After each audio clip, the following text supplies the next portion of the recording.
അവസാനം അവരങ്ങനെ ഒന്നിക്കുകയാണ് സുഹൃത്തുക്കളെ. അവർ ഒന്നിക്കുകയാണ്. എല്ലാരും ഡബ്ല്യു ചേച്ചി ഓക്കെ. നമ്മൾ അത്രയും കഷ്ടപ്പെട്ടു. ശരിക്കും കേരളത്തിൽ ഏറ്റവും വലിയ കൊളാബ്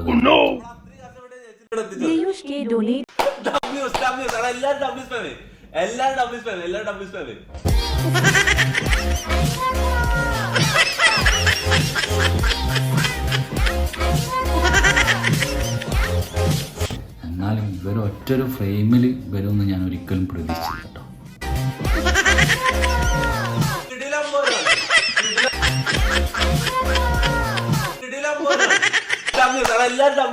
ഇവരെയും പറഞ്ഞിട്ട് കാര്യമില്ല. ശരിക്കും ഇവരൊക്കെ സപ്പോർട്ട് ചെയ്യുന്ന ടീമിനാണ് പറയേണ്ടത്. അല്ല, ഈ ടീംസ് ബിഗ് ബോസിൽ വന്നാൽ എങ്ങനെ ആയിരിക്കും?